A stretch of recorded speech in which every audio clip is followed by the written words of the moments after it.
Greetings, everyone. We are glad that you're here at MAI's webinar, Writing for Social Justice and Community Development. This is Ramon Rocha welcoming you from Carl Stream, Illinois. Thank you to you, our 28 friends from 12 countries who registered. You can type in your questions using the Q&A or the chat. As Jesus' followers, we are called to be peacemakers, and we are to seek the welfare of the country where God has placed us. How can you be a blessing to society by writing for social justice and for the development of your community? We are so privileged to have Ms. Alice Philip as our speaker today. Alice is currently is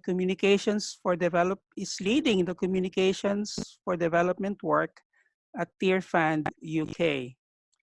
She has more than 10 years experience working in communications within the nonprofit or charity sector in the UK, as well as overseas. We're so privileged to have Alice. Alice, welcome, and please take it away. Thank you, Ramon. Fantastic. Thank you. Let me add my welcome to Ramon's welcome. My name is Alice Philip.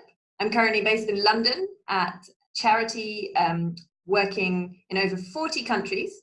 And we've been going for 50 years, but we've been doing publishing for 30 years. I've been here for 8 years. And as Ramon said, I now lead our communications for development work. This is the first time I've done a webinar, but I'm really pleased that it's with MAI because I have a huge respect for them as an organization.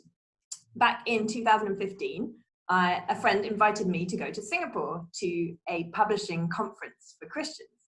And I wasn't really sure what to expect, but I didn't need to worry because I found a very welcoming group of people, of brothers and sisters from across the world who were immediately felt like family. Some of you might have a similar story. If you've been involved in MAI in any way, then you probably share a passion to see the written word transforming lives, hearts and minds all across the world. So I wanted to start just by telling you a little bit about where the topic of writing and social justice and community development what they mean to me. So I've been writing since I began writing when I was a child. I wrote poems, I wrote plays, I wrote projects at school about penguins and painters. I wrote stories and recipe books. I wrote letters to my pen pals. And later I wrote essays, studying social and political science and development studies. Wherever I worked, I wrote and edited, and I also kept writing poetry in my spare time. Alongside this, another passion grew at that same young age, a passion to help people. Sometimes it was a bit naive, but when I heard that there were people who didn't have houses, or people in prison who hadn't done anything wrong, or countries where you couldn't have another religion from the majority, I wanted to do something about it. So I organized bake sales with my friends, I signed petitions, I acted in plays about the environment, I read books, and I watched films about issues affecting the world. I was that kind of child. So as you can see, writing about issues of development and justice, both those themes run deep in me. So it's a huge privilege to get to speak to you about that today. Hopefully I'm sharing my slides. And moving to the next slide. Yes. Okay. So just to give you a bit of a sense of where we're going to go today, I have put 4 topics: writing to equip, writing to inspire and challenge, writing to process and reflect, and writing to listen. So I'll go through those 4. I'm not an expert in this field, and I'm pretty sure that most of you watching this webinar have a lot of experience working in this space where writing and social justice and community development intersect. I thought it would be a good moment for us to introduce ourselves to each other. So if you're happy to share in the chat, could you tell us your name, where you're from, and what kind of role you play? Are you a writer, an editor, a publisher, or do you work in community development in some way? So I think Ramon will be able to help with reading the things that you write in the chat, but if you could do that now.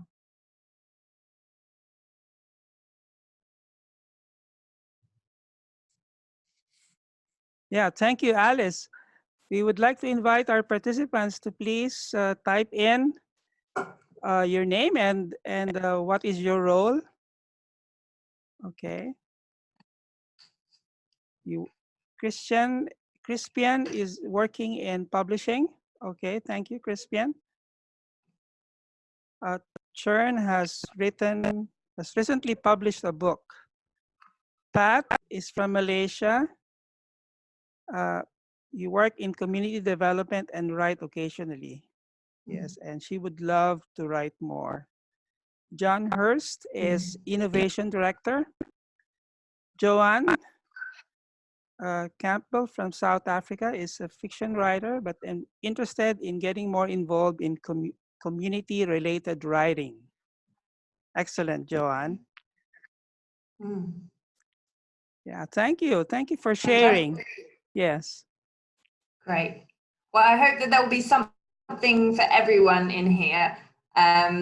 These are my reflections on working in this field for a decade, but I am very excited about the conversation that we can have with many of you that already work in different spaces.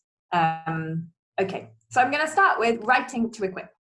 One of the ways that we can use writing in community development work is by writing resources that equip people to be able to work in this field and to do it well. This is an area which my current work at Tearfund focuses on. We see poverty and injustice as symptoms of the fall.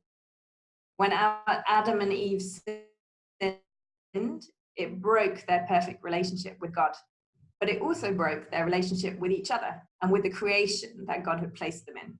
At Tearfund, we see 4 broken relationships with ourselves, with God, with each other, and with creation. Our mission at Tearfund, we feel, is to help the church all across the world to play their part in restoring these relationships. We want to see people living in relationship with God and with each other and with the world that God has made. In the Communications for Development department, we produce all sorts of different media, which include written, texts, online and in hard copy, videos, audio for audiences across the world, but mostly in Asia, Africa, and Latin America. We always work in 4 languages, in English, French, Spanish, and Portuguese, and then we also work in some other languages. The purpose of our materials is to equip the church to do practically what it's called to do. So let me give you an example, because it's always a bit easier with an example. A church in the DRC, the Democratic Republic of Congo, is living in the middle of conflict. There's violence everywhere, with militias at war, peacekeeping forces struggling to hold them at bay, and very high levels of domestic violence. Violence is at every level. At Tearfund, we developed with a partner a resource, a process for men and women to talk through issues of domestic violence. They looked at the Bible and saw what God had to say about the value of men and the value of women. They started in groups just of men and just of women, and at the end of the process, they came together in a community dialogue. And the results were amazing. Domestic violence went down sharply in all the communities where this process had happened. So that's a success. But how then do you take that successful process and take it to new places? That's where people like us come in.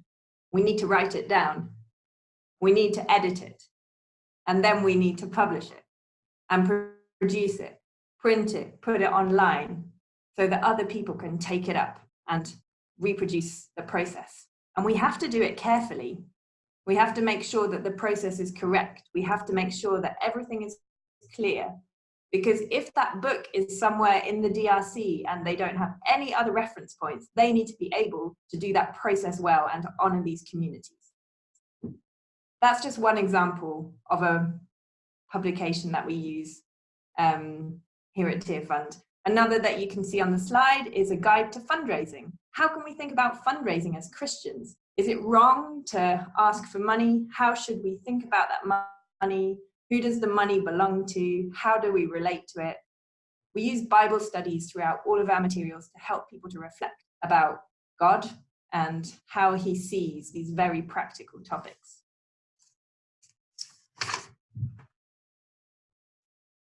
I'd like to ask now the group, what issues do you see in the communities where you are? Are there some issues which are taboo, which you can't talk about in the church? Perhaps you've heard sermons addressing this issue. Perhaps you haven't. So if you could just type maybe some issues. I was talking to Ramon yesterday and he said the first one that came to his mind was corruption.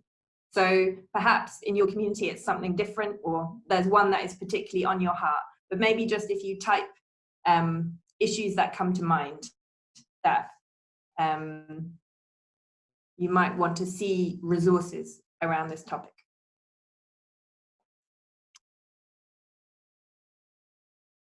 We would like to invite you to please type in an issue. Okay, Sean said, women not valued. Mm-hmm. That's a good topic. Yeah. Crispian's is youth engagement. Joan's lingering racism, unemployment, extreme poverty. Also from Crispian, girls' education. Mitch Alago said mental health.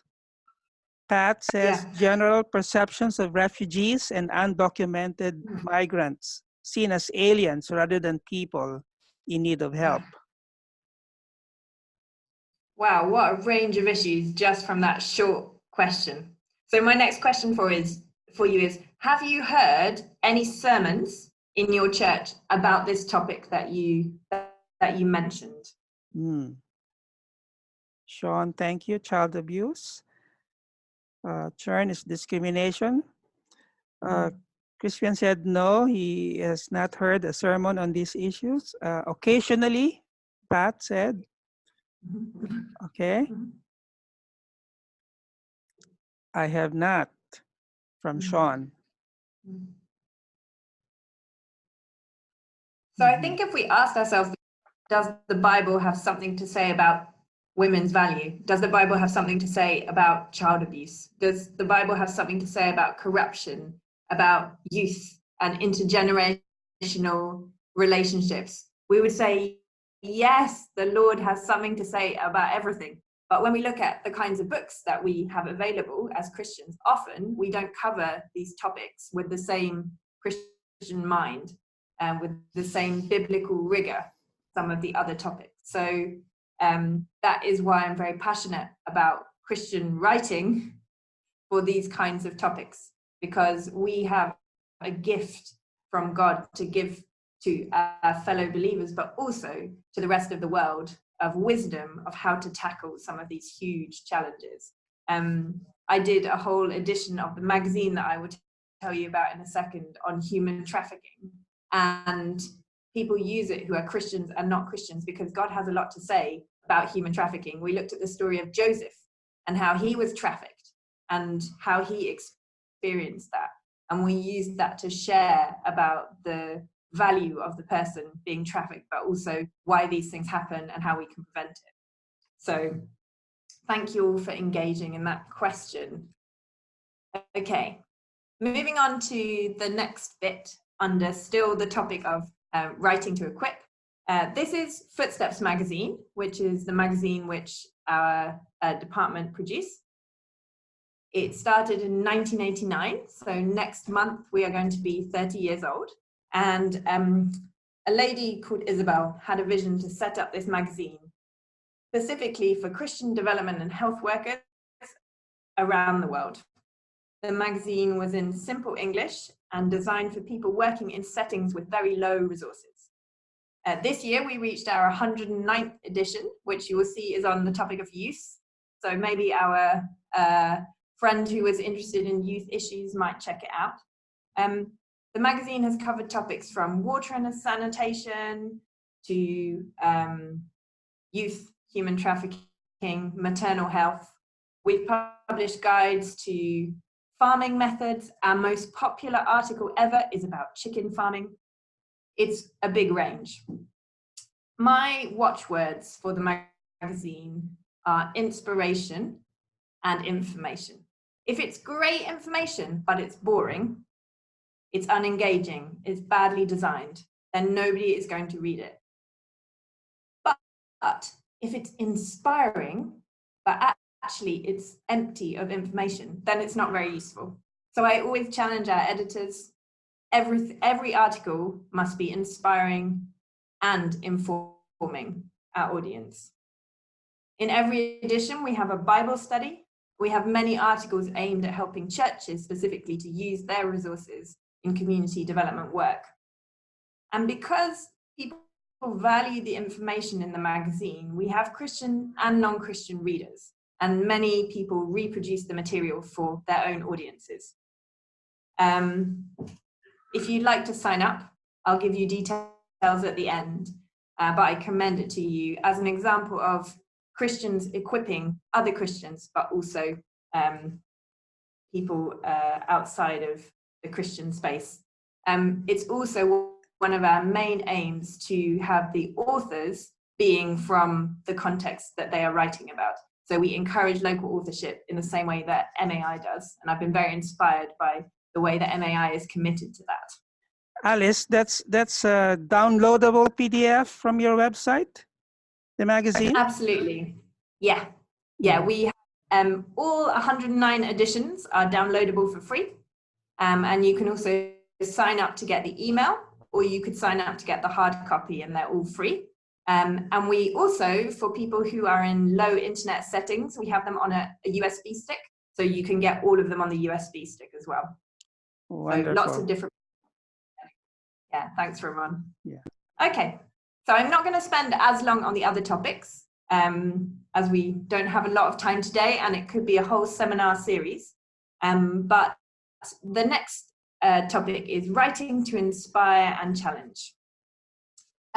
What books, articles, reports have you read which have inspired you or challenged you?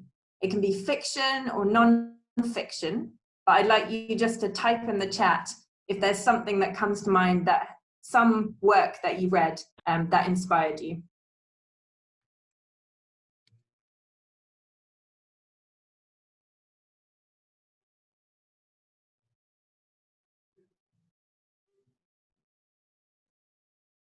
Yes, Pat, we will share the link to the newsletter later. I think you need to sign up for that.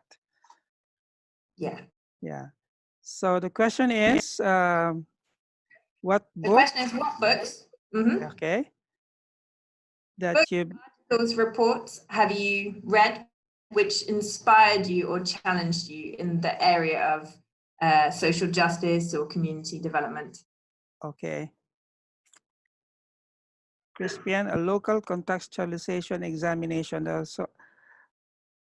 Okay, so is there a specific article that you've read or a book on the issue that challenged you, Crispian?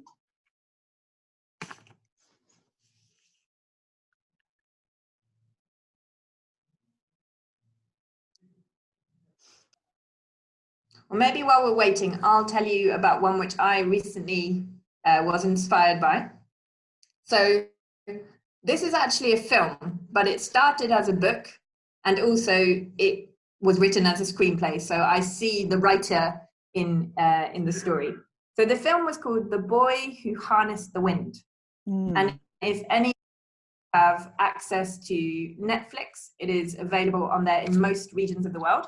And I found it amazing. It's a true story of a boy in Malawi who in the middle of a severe drought, worked out how to build a windmill, which powered a battery, which powered the pump that enabled his family's field to be irrigated. And he really saved a whole community from starvation.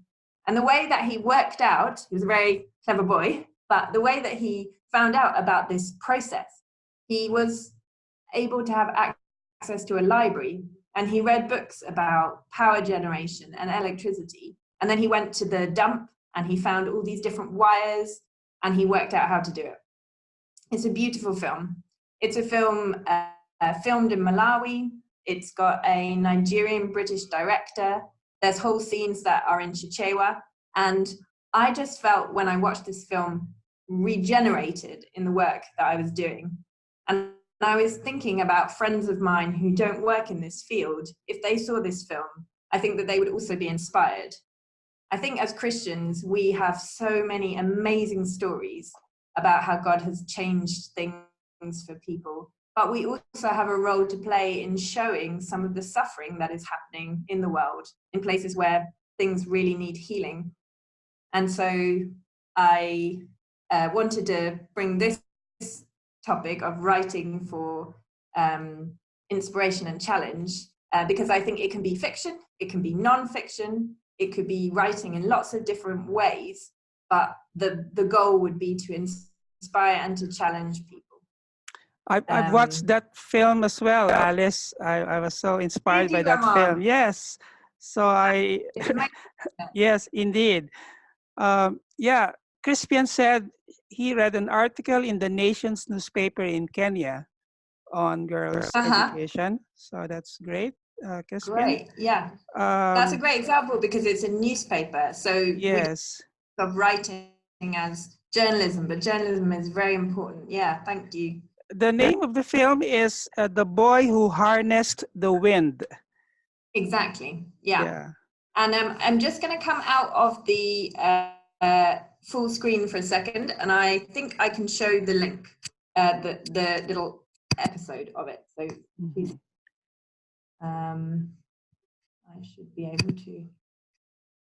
Thank you, Pat, for you said stories and poems written by refugees. A young Chin refugee has written a book about his people fleeing Myanmar.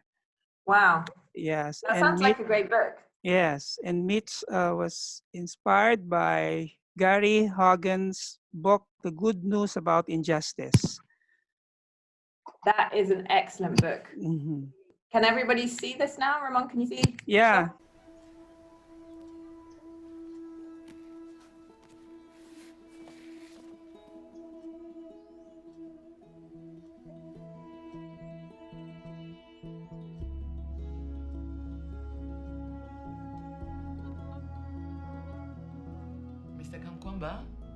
Did you find what you were looking for?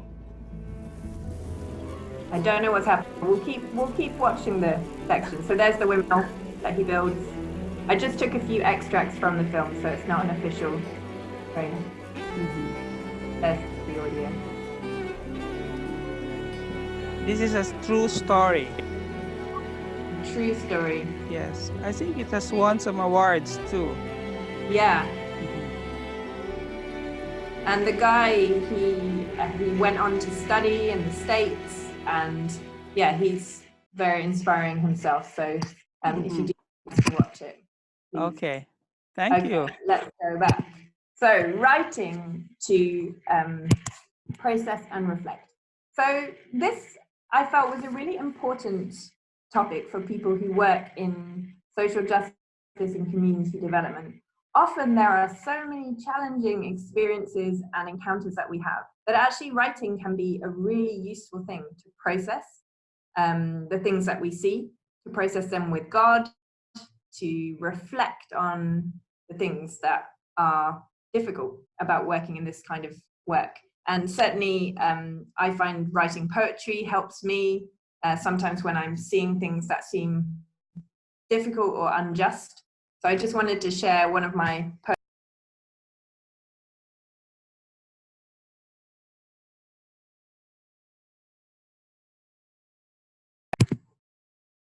Can you hear me now? Oh, Yes, we can hello? hear you. I don't know what went wrong. Sorry. Okay. So the poem is called Divides. So I'll just read it.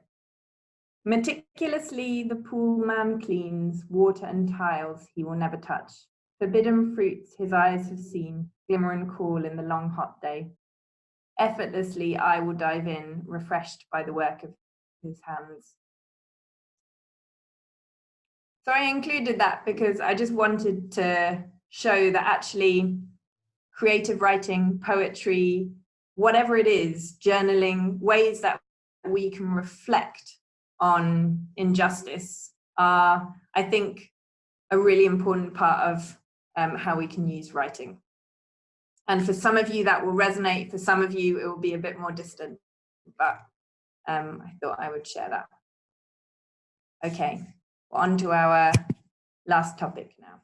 Thank you for sharing your poem, Alice. You're welcome. So writing to listen. Communication has power. We all, I think, believe that. We probably have also heard the verse in Proverbs 31, 8-9. Speak up for those who cannot speak for themselves, for the rights of all who are destitute. Speak up and judge fairly. Defend the rights of the poor and needy.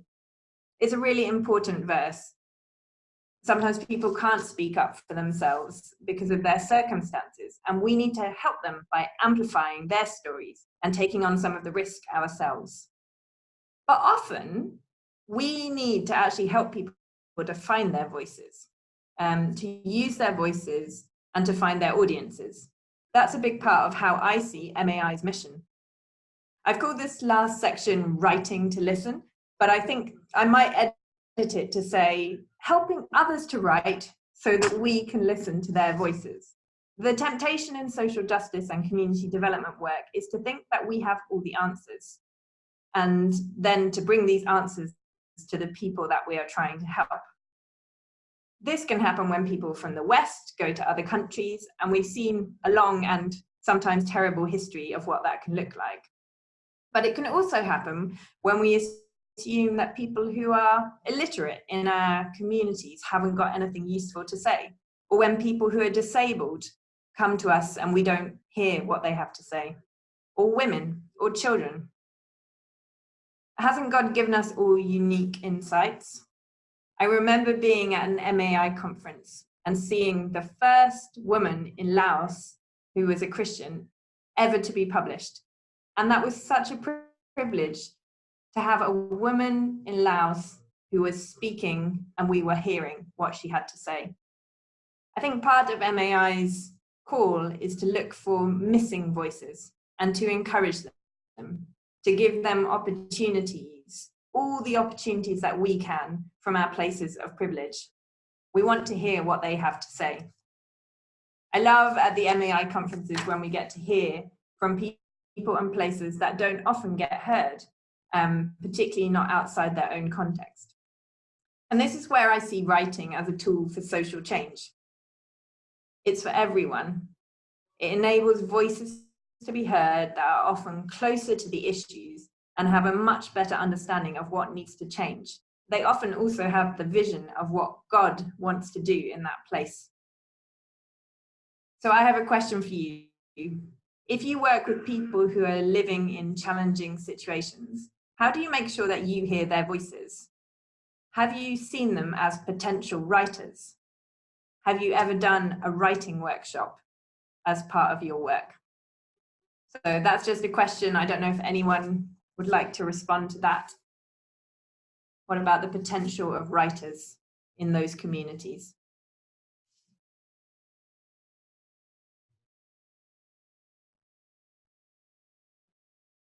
Yes, so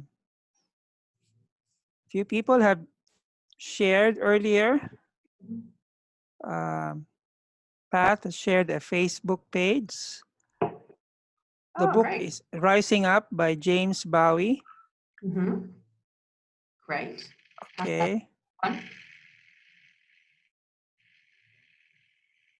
Okay, so the question again, Alice, is The question is, if you work with people in the community, do you ever see them as potential writers?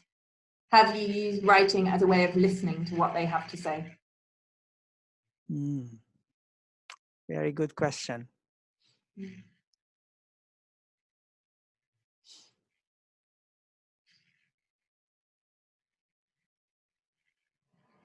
Okay. Okay. Well, somebody Yeah, has. Pat has an answer. The Chin refugees I work with, many are not literate in English, so they can share their stories verbally with a translator. Sure. The stories Well, are moving and heart-wrenching, yeah, she said. that's great, Pat. And just showing how you can be, if writing is not possible, they still have words, and you're using different methods to draw out those stories. So that's really inspiring. Sean said, we've encouraged school children to write. Interesting.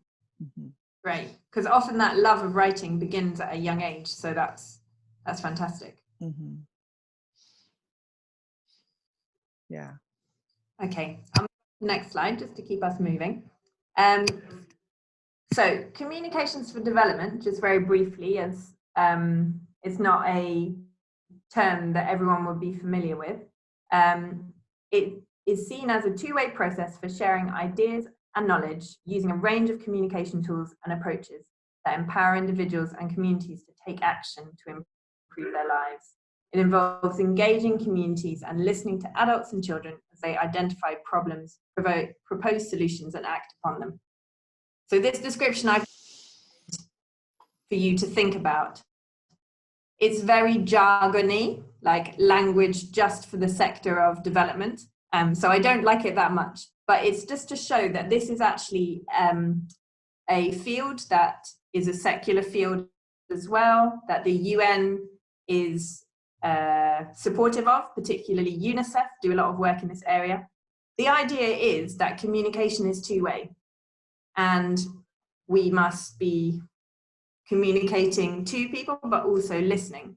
And I think reading is a really powerful way of listening to people. We have all learned a lot about the rest of the world by reading books, I'm sure. So the stories that we might be generating in communities where we're working are stories which can teach us about those people's experience, but it also can help those people to process and think about what they want to see different in their communities. So community development is a field that is growing. It's very interesting, and I'd be happy to connect with anyone who would like to know more about it as a field. I'm trying to encourage the dialogue between Christian writers and people in the secular world who are thinking about communication for development. Okay, we're nearly there. I thought it would be good to leave you with a challenge, because after all, social change doesn't happen without challenge and action. So I hope that you are encouraged, however you are involved in writing, editing, publishing, that you can respond to God's call to restore relationships between people and God, between people and creation. I guess the question is, how can you use your writing in this way? So my challenge is not to go and do it. My challenge is that you would pray one prayer this week to God. One prayer and 5 minutes of listening, whatever that looks like to you. Maybe for some of you, that's reading your Bible. For some of you, it's sitting in silence, in meditation, maybe talking to a trusted friend. But for 5 minutes, after you've prayed this prayer, listen to what God has to say. The prayer will be in the notes afterwards, but I will just say it now slowly. And if you want to echo it in your hearts now, do. If you want to take it away and pray it another time. Lord, how can I use my writing or editing or publishing to respond to your call in this area of work? If there is something you want me to do, please speak to me now and during this week. Amen. That's it. That's simple. But I believe that God will speak, and that he has not brought you by accident to thinking about this topic more deeply. I hope that what I brought to you today just was a tiny inspiration to think about this area more, and I look forward to connecting with some of you afterwards. And yeah, feel free to email me at this address. Ramon, do we have any time for questions? Yes, we have a lot of time for questions. Thank you for the challenge and that prayer. Yeah, it opens up a lot of, God telling us exactly how are we going to respond and do action, as you said, because that's inviting really the Holy Spirit to speak to our hearts and minds. Okay, so yeah.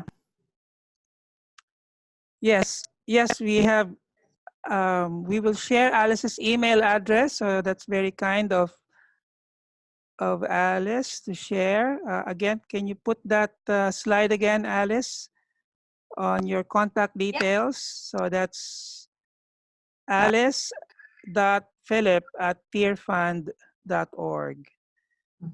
And where do they sign up to receive the magazine? Yeah, so on the website, learn.tearfund.org. Okay, homepage. Tearfund.org is where you sign up to receive the magazine. Footsteps magazine. Footsteps magazine. Okay. Yeah. And you can also, if something goes wrong, just email me and I can make sure that you get the link properly. Okay. That's 109 issues of the magazine. That's downloadable for free. That's a lot of reading. That's a lot of reading. That's a lot of reading. How many years? 30 years, yeah. 30 years, wow.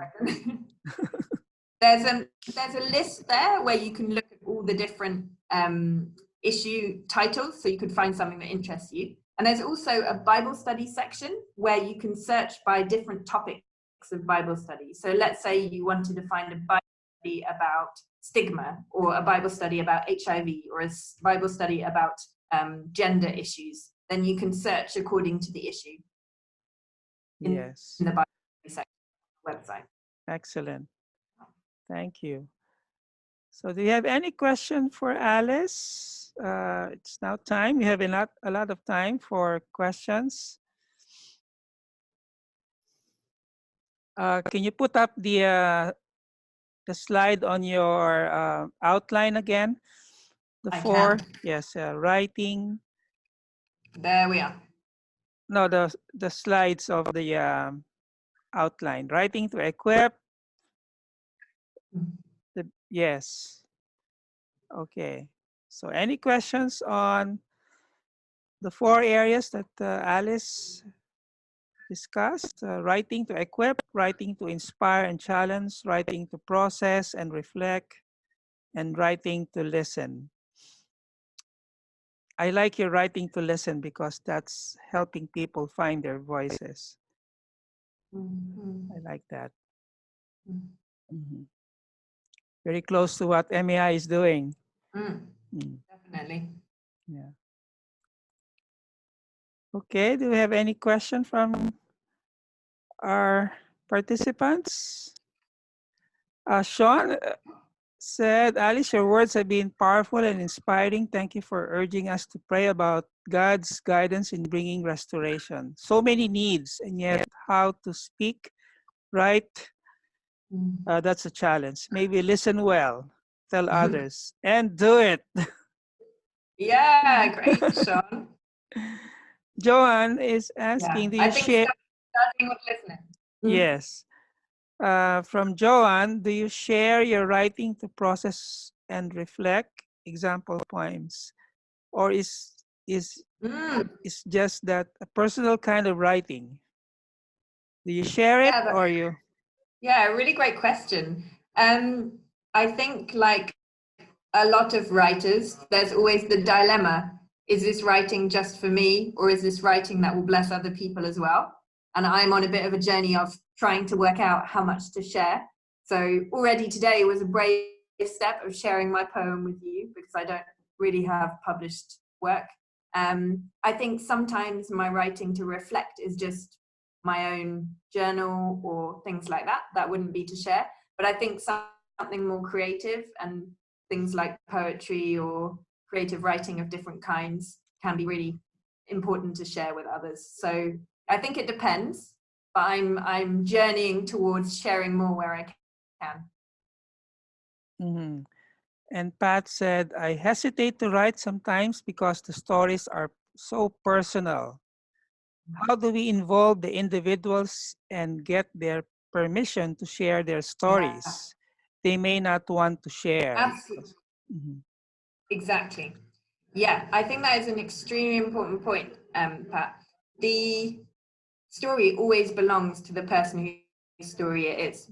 And so I think that they must always be able to say they don't want the story to be shared anymore. So one example is we do a process called participatory video, where people video their own stories, and then they can, on that day, to not share it with anyone. It was just for them. Or they can choose to share it with the group that they're doing the process with, or they can choose to share it more widely.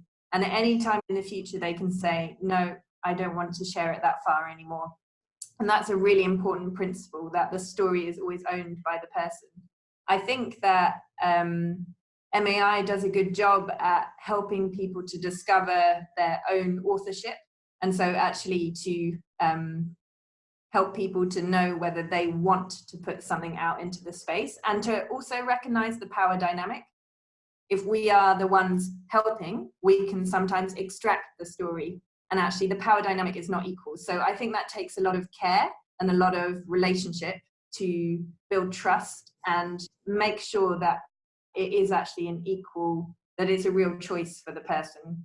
And different organizations have different policies, and different people have different approaches to trying to work out whether it's appropriate to share and what consent looks like. So there's a website called Ethical Storytelling, which has some very interesting thought-provoking articles about things like consent and portrayal of people. And that's an area I didn't cover today because I was thinking more about us as writers rather than us writing about other people's stories. But I think it's great that you brought it up, because it is a really important part of bringing stories to an audience. So yeah. Would using pseudonyms help, or changing the name? Yeah, I think in certain circumstances, security needs that to happen. So it's not appropriate at all for names to be. What I do often in a story is I would say, if it's not necessary to share a lot of detail, then not to share so much detail, because you could put someone in danger even if you don't know. So an article came to me recently to edit, and there was a lot of details where this girl lived, what she does as her profession, what church she went to, her name. And so I just took it back to just a first name. She didn't live in a context where the name was a problem, but all these other details made it a bit too specific. Mm-hmm. And so I think where we need to share, then we don't need to share. But that's just probably my editorial choice. But I think it's one that is very important to discuss with other people in your context, people who understand your audience, people who are from that community, to try and establish what is appropriate with pseudonyms or other kind of changing things. Mm-hmm. But yeah, at Tearfund, pseudonyms where the security context is very serious. Mm-hmm. From Sean, thank you for sharing that poem. We have felt that divide, been sad about it and yet not spoken to it. Like David's poems in Psalms, reading the written emotions and grieving process identifies the injustice and puts words to it. I think in this too, God will guide in forum and timing for sharing. Yeah. Yeah, I love the Psalms and Isaiah and Lamentations, where the writers, they don't hold back about how injustice is making them angry, sad, frustrated. and God put that in the Bible. So I think this kind of writing is something that must please him. I don't see much of it in the Christian world, but I see it in the Bible. So maybe we should be doing more of it. Mm-hmm. Joanne is asking, do you have any resources on teaching people how to tell their own stories? I don't. MAI, do you? We will look into our record. I'm sure we have. I It would will. be I will great get to back have to you. some. I will get back to you, Joanne, on how to teaching people how to tell their own stories. So that's like what, writing workshop or simple, yeah, Yeah, I think a outlining. writing workshop would be. Uh huh. Mhm. Yeah. Yeah, I think there are definitely techniques which help when we're doing the video work. There are techniques which help people to tell their stories. One thing is about creating a sense of group to start off with. If they're going to tell the story to a group, you don't start with the intense story. You build relationship maybe over a day, a few days, if that's possible. So I think partly making sure that people feel comfortable is really important in helping them to share. And then just making sure that there isn't too much pressure, and that there's aftercare. If obviously if it's a really sensitive topic, then you need to be really prepared for psychological kind of trauma that can emerge. So I think to go quite prepared and to take advice from people who know more about mental health if it's sharing around a difficult topic. If it's something more about sharing about issues in the community, then I think there's probably less, there's always a danger of trauma emerging, but I think there are certain topics which you need kind of special thought and special preparation to encounter. Yeah. Yeah, Pat is saying that how to get the right questions that lead to a story. So if you have good questions that would lead to the person telling the story, that's helpful, I think. Yeah, Mm-hmm. I think that's part of good journalism. I mean, we wouldn't always call it journalism, would we, in a community development context, but it kind of is, because it's about bringing out questions which will bring answers. So open questions, not closed questions, testing it on someone else beforehand, maybe, who isn't in your target group, but who might be able to help you see how the questions flow. That can be a good idea. Yeah, I don't have specific ones because I don't work a lot with bringing out people's stories myself, because we're doing more around equipping. So I might need to interview someone about how did this process actually work? And when you say that you got together, what did that look like? Was there a large group, a small group? Did you do group work, or did you do it in pairs, or was it on your own? So these are the kind of questions that I am asking, because I'm trying to find out how this works. But if I was doing more story work, then I think I would be asking quite different questions. Well, from Joanne, I can teach people how to write fiction, but this is a bit different. Yeah, fiction, writing Great. fiction. I think fiction is a hugely important place where we can explore really deep issues. That's why I included number 2, writing to inspire and challenge. I think fiction has a huge role in this space. How many of us have read a book that is a fictional book, but that has completely churned us up or changed the way we think about something, heard a voice that we've never heard before in our lives? So I think fiction is, a big part of what can come out of our desire to write for social change. Thank you. Joanne has written several, in fact, a series of fiction. Wow, Yeah. that's great. Okay. Any other question from our participants?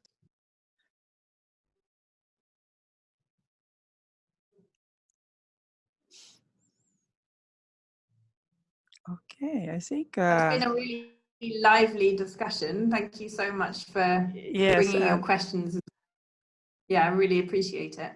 Alice, do you can we ask you for any parting words for our any Any just parting words? yeah.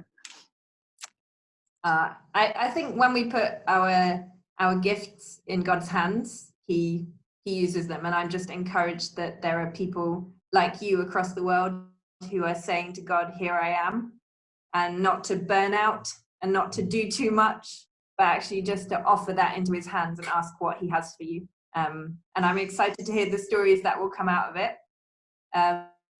Maybe even at the next Lit World, we can have a stream, Ramon, which is about social justice and community development. That's my parting word. Mm. Thank you. Yeah, we'll certainly consider that and perhaps put that in the program for the next Lit World that's happening in 2021. Okay, we will send out a news release for that coming soon. We are still negotiating with the host and trying to pin down all the details. It's exciting. Yes, so this has been so interesting and thought-provoking from Joanne and challenging. So thanks, Alice and Ramon. Thank you, Joanne. Thank you for Thanks, being guys. here. Yeah. So thank you, everyone, for participating. It's been a great hour. We've heard very good challenges and inspiring messages from Alice, and the work is cut out for us on what to do next after saying that prayer and listening to the Holy Spirit speak to us. So thank you, Alice. Thank you for your Thank you, time, Ramon. and thank you for sharing today. Just the last announcement from MAI. If you visited the MAI Facebook page, you may have seen our posts asking our friends to give towards scholarships for African writers to attend Lit Africa. So if you are moved by the Spirit to contribute towards African writers attending the continent-wide training conference, it's happening in November 5 to 7 in Ghana. That's called Lit Africa 2019. Then please go to MAI website litworld.org for more details. Okay. Thank you so much again, Alice, and thank you everyone for joining us. We hope to see you again in next month's MAI webinar. God bless you all, and thank you.